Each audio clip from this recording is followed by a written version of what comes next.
Hello dears, അബേര് വ്ളോഗ്സിൻ്റെ പുതിയൊരു വീഡിയോയിലേക്ക് ഏവർക്കും സ്വാഗതം. ഇത് കഴിഞ്ഞ തിങ്കളാഴ്ചത്തെയും ചൊവ്വാഴ്ചത്തെയും വീഡിയോ ആണ് കേട്ടോ. അപ്പോൾ ഇന്നത്തെ വീഡിയോയിൽ എൻ്റെ ഒരു ബ്ലൗസ് ഞാൻ പഴയ ലുക്കിൽ നിന്ന് ഒരു പുതിയ ലുക്കിലേക്ക് മാറ്റിയ ഒരു വീഡിയോ ആണ് ഞാൻ കാണിക്കണത് കേട്ടോ. എൻ്റെ സെക്കൻഡ് സാരിയുടെ ബ്ലൗസാണ്. ഇത് രണ്ടും ഞാൻ സ്റ്റിച്ച് ചെയ്തെടുത്തത് കൈകൊണ്ടാണ് കേട്ടോ. അപ്പോൾ വീഡിയോ ഇഷ്ടമായാൽ ലൈക്ക് ചെയ്യാനും കമൻറ്റ് ചെയ്യാൻ മറക്കല്ല കേട്ടോ. കഴിഞ്ഞ തിങ്കളാഴ്ച എടുത്ത വീഡിയോ ആണ്. കസിൻ ബ്രദറിൻ്റെ കല്യാണമാണ് കേട്ടോ. ചൊവ്വാഴ്ച മധുരം കൊടുക്കും, ബുധനാഴ്ച കല്യാണമാണ് കേട്ടോ. അപ്പോൾ തിങ്കളാഴ്ച എൻ്റെ പപ്പ നാട്ടിൽ നിന്ന് വരുന്നുണ്ട്. അപ്പോൾ അന്ന് ഞാൻ ചോറ് ഇച്ചിരി ലേറ്റായിട്ടാണ് വെച്ചത്. പിള്ളേർക്കും ചേട്ടയ്ക്കും കൊണ്ടുപോകാനുള്ള ചോറുണ്ടായിരുന്നു. പിന്നെ ഞാൻ ചോറ് കുറച്ച് ഞാൻ വെച്ചു. പിന്നെ ഇത് ഈ എഗ്ഗിൻ്റെ ട്രേ വളരെ യൂസ്ഫുള്ളാണ് കേട്ടോ. നന്നായിട്ട് സ്പേസ് സേവ് ചെയ്യാൻ പറ്റും. നല്ലൊരു ടെക്നിക്കാണത് കേട്ടോ. അങ്ങനെ അത് ചോറൊക്കെ തിളപ്പിച്ച് റൈസ് കുക്കറിലേക്ക് ഇറക്കി വെച്ചു. പിന്നെ കറിയൊക്കെ ഇരിപ്പുണ്ട്. പിന്നെ ഞാൻ 3:30 ആയപ്പോഴേക്കും ഒരു സൈഡിൽ നിന്ന് അപ്പൂസ് വരുന്നുണ്ടെന്നും ഒരു സൈഡിൽ നിന്ന് പപ്പ വരുന്നതെന്ന് നോക്കി നിൽക്കുവാണ് കേട്ടോ. പണികളെല്ലാം ഒതുക്കി കുളി കഴിഞ്ഞിട്ട് ഒന്ന് നോക്കി നിൽക്കുന്നതാണ് കേട്ടോ. ആദ്യം അപ്പൂസ് വന്നു. അപ്പൂസ് വന്നിട്ട് ഞങ്ങൾ ഇപ്പുറത്ത് ക്രോസ് ചെയ്തപ്പോഴേക്കും പപ്പ ഇപ്പുറത്തുനിന്ന് വന്നു കേട്ടോ. അപ്പൂസ് അപ്പാപ്പനും ബ്ലൂ ആണല്ലേ.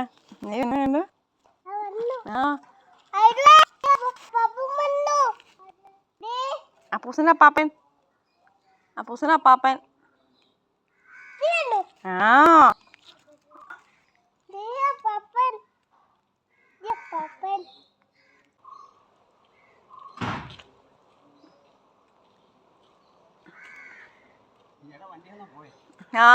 വണ്ടി പോയേ. പപ്പയും കൂടെ വന്ന വഴിക്ക് അപ്പൂസൻ ബസ് അങ്ങോട്ട് പോകണം കണ്ടോണ്ട് അവനോട് പറഞ്ഞാണ് കേട്ടോ. അങ്ങനത്തെ അപ്പൂസ് സന്തോഷത്തോടെ പപ്പയുടെ പുറകെ ഓടുകയാണ് കേട്ടോ. ഒപ്പം ടോമിയും കൈയൊക്കെ പൊക്കിയോടെ നിൽക്കണം കേട്ടോ. അവനും ഭയങ്കര സന്തോഷമാണ് കേട്ടോ. അവനും കൈയൊക്കെ പൊക്കി പിടിച്ച് അവൻ്റെ സ്നേഹവും അവൻ അറിയിക്കുകയാണ് കേട്ടോ. അങ്ങനത്തെ പപ്പ കൊണ്ടുവന്ന പലഹാരങ്ങളൊക്കെ ആയിട്ട് അവിടെ ചായക്ക് കഴിക്കാൻ എടുത്ത് വെച്ചു കേട്ടോ. മിച്ചറൊക്കെ പപ്പനെ കൊണ്ട് അവിടുന്ന് വാങ്ങിപ്പിച്ചതാണ്. നല്ല ടേസ്റ്റാണ് കേട്ടോ അവിടുന്ന് കൊണ്ടുവരുന്ന മിച്ചർ. അങ്ങനെ പപ്പ വരുമ്പോഴെല്ലാം ഇതുപോലെ മിച്ചറൊക്കെ കൊണ്ടുവരും കേട്ടോ. അങ്ങനെ എന്തെങ്കിലും കഴിക്കാനും ഒക്കെ ആയിട്ട് പലഹാരമൊക്കെ ആയിട്ടാണ് വരുന്നത്. പിന്നെ പഴംപൊരി, പിന്നെ ഉഴുന്നുവട, അതുകൂടാണ്ട് ചേട്ടൻ എന്നപ്പോഴും ചേട്ടയും കുറേ കടി വാങ്ങിക്കൊണ്ട് വന്നായിരുന്നു. അങ്ങനെ ചായക്ക് കഴിക്കാൻ ഇഷ്ടംപോലെ സാധനങ്ങളുണ്ടായിരുന്നു കേട്ടോ. അപ്പോഴേക്കും അഭിമോളും വന്നു.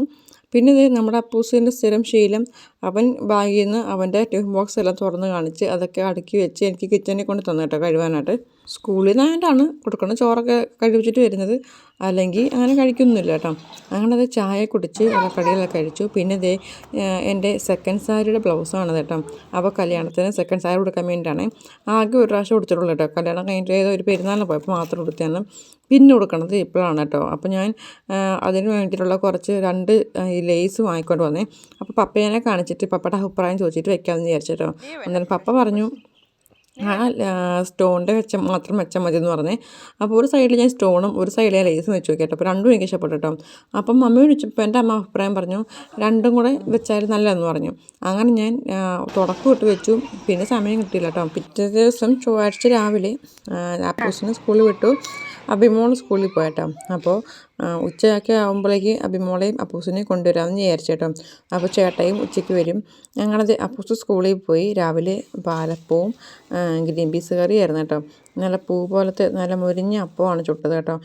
പാലപ്പം ചുടുമ്പോൾ എനിക്കിങ്ങനെ മുരിഞ്ഞതാണ് ഇഷ്ടം കേട്ടോ. ഇങ്ങനെ സൈഡിൽ നെറ്റ് പോലെ. ഇതാണെങ്കിൽ നമ്മളുടെ റേഷൻ പച്ചരിയാണ് കേട്ടോ. നല്ല പച്ചരിയാണ്, വേറെ ഒന്നും ചേർത്തിട്ടില്ല. ഞാൻ റേഷൻ പച്ചരി മാത്രമാണ് തൊട്ടിട്ടുള്ളൂ കേട്ടോ. പിന്നെ ഇത് നല്ല നെറ്റ് പോലെ സൈഡിൽ കിട്ടിയിട്ടുണ്ട് കേട്ടോ. എനിക്ക് ഇങ്ങനെ ഉണ്ടാക്കുന്നതാണ് ഇഷ്ടമേ. നമ്മുടെ കടകളിലൊക്കെ മുരിഞ്ഞ് കിട്ടത്തില്ലല്ലോ, സാധാരണ സൈഡിലും കൊണ്ട് മാവ് ചേർന്നുള്ളതല്ലേ. പക്ഷേ എനിക്കിഷ്ടം ഇങ്ങനെ സൈഡിൽ മുരിച്ച് ചുട്ടുന്നതാണ് കേട്ടോ. അങ്ങനെ പപ്പയ്ക്കും കഴിക്കാൻ കൊടുത്തു. എന്നിട്ട് ഞാൻ എൻ്റെ വീണ്ടും ബ്ലൗസിൻ്റെ പണിക്ക് കയറിയിരുന്നു കേട്ടോ. ആദ്യമേ ഞാൻ ലേസാണ് പിടിപ്പിച്ചത്. ഇത്തിരി പാടുണ്ടായിരുന്നു കയറ്റി പിടിപ്പിക്കാനായിട്ട്. അതിനിടയ്ക്ക് ഒരു സൂചി ഒടിഞ്ഞു പോയി. അടുത്ത സൂചി ഞാൻ പിന്നെ നമ്മുടെ എന്താ പറയുക എംബ്രോയ്ഡറി വർക്ക് ചെയ്യാൻ നീഡിലുണ്ടല്ലോ, അതാണ് എടുത്ത് സ്റ്റിച്ച് ചെയ്തിട്ട്. അതാകുമ്പോൾ ഇച്ചിരി കനമുണ്ട്. നന്നായിട്ട് കയറാനും ഇറക്കാനും ഒക്കെ തയ്ക്കാനൊക്കെ വെച്ച് എളുപ്പമായിട്ട് തോന്നി എനിക്ക്.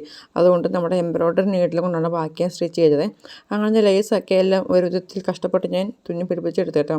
കഴുത്തിന് വട്ടവും പിന്നെ നമ്മൾ കഴുത്തിൻ്റെ ഫ്രണ്ടിൽ കാണുന്ന ഒരു ഭാഗവും കൈയുടെ സൈഡിലും വെച്ച് വിട്ടിട്ടോ. അല്ലെങ്കിൽ അങ്ങനെ വെച്ചില്ലെങ്കിൽ നമ്മുടെ പഴഞ്ചൻ ലുക്ക് സ്റ്റൈലായി പോയേനെ.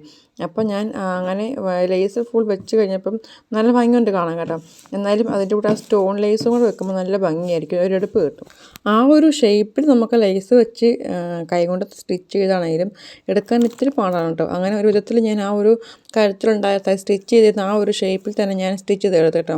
ഇതെനിക്ക് കല്യാണത്തിന് എൻ്റെ പപ്പ തന്നെ എനിക്ക് തയ്ച്ചു തന്നെയാണ് കേട്ടോ. അപ്പോൾ എൻ്റെ കല്യാണത്തിൻ്റെ സെക്കൻഡ് സായൽ ബ്ലൗസും മന്ത്രോട് ബ്ലൗസും ഒക്കെ തയ്ച്ചു തന്നത് എനിക്ക് പപ്പയാണ് കേട്ടോ. അപ്പോൾ ചേട്ടൻ്റെ വീട്ടിൽ നിന്നൊക്കെ എടുത്തിട്ട് ഞങ്ങൾക്ക് പപ്പ തയ്ക്കുന്നതുകൊണ്ട് ഞങ്ങളുടെ കൈ കൊണ്ട് തന്നിരുന്നു. അപ്പോൾ അങ്ങനെ പപ്പയാണ് എനിക്ക് തയ്ച്ച് തന്നിരുന്നത്. ഇപ്പോൾ നല്ല ഭംഗിയായിട്ട് നല്ല കഴുത്തൊക്കെ നല്ല ഡിസൈനൊക്കെ ചെയ്ത് തന്നായിരുന്നു എനിക്കൊരു പപ്പ കേട്ടോ. അപ്പോൾ ആ ഡിസൈന് ചുറ്റും ഞാൻ കറക്റ്റായിട്ട് ഞാൻ ആ ലേസും വെച്ച് ആ ഒരു പോയിൻ്റൊക്കെ നന്നായിട്ട് വളച്ചെടുത്തു കേട്ടോ. എൻ്റെ ചുരിദാറുകൾ, എൻ്റെ ബ്ലൗസുകൾ എല്ലാം തയ്ച്ചിരുന്നത് എൻ്റെ മമ്മി പപ്പയായിരുന്നു കേട്ടോ. അങ്ങനത്തെ വളരെ കഷ്ടപ്പെട്ട് എനിക്ക് എൻ്റെ ആ പപ്പ തയ്ച്ച ആ ഒരു കഴുത്തിൻ്റെ ഷേപ്പിൽ തന്നെ ഞാൻ ലേസും സ്റ്റോൺ ലേസും വെച്ചിട്ട് ഞാൻ സ്റ്റിച്ച് ചെയ്ത് എടുത്തിട്ടുണ്ട് കേട്ടോ. കയ്യിലും വെച്ചിട്ടുണ്ട്. പപ്പയോടും ചേട്ടനോടും എൻ്റെ അമ്മയോടും ഒക്കെ അഭിപ്രായം ചോദിച്ചിരുന്നു കേട്ടോ, ഏതാണ് കൂടുതൽ ബെസ്റ്റ് എന്ന്. അപ്പോൾ എൻ്റെ അമ്മയാണ് എനിക്ക് ഇങ്ങനത്തെ ഒരു ഐഡിയ പറഞ്ഞു തന്നെ കേട്ടോ, ലേസും വെച്ചിട്ട് സ്റ്റോണും വെക്കാനായിട്ട്. എനിക്കും 2 വെക്കണം എന്നായിരുന്നു ആഗ്രഹം കേട്ടോ. അതിനകത്ത് ഏതായിരുന്നു ഒന്നുകൂടെ നല്ലതെന്ന് ഞാൻ നോക്കിയപ്പം ഇത് തന്നെ ബെസ്റ്റ് തോന്നി. അങ്ങനെ ഞാൻ സ്റ്റിച്ച് ചെയ്തെടുത്തത് കേട്ടോ. അത് ഭംഗിയാക്കി എടുത്തു കേട്ടോ. ഇതാണ് എൻ്റെ സെക്കൻഡ് സാരി. അപ്പോൾ ഇതാണ് എൻ്റെ ഫൈനൽ ലുക്ക്. അപ്പോൾ നിങ്ങൾക്ക് ഇഷ്ടമായിട്ടുണ്ടെങ്കിൽ നിങ്ങളുടെ അഭിപ്രായം എന്നൊക്കെ പറയണം കേട്ടോ.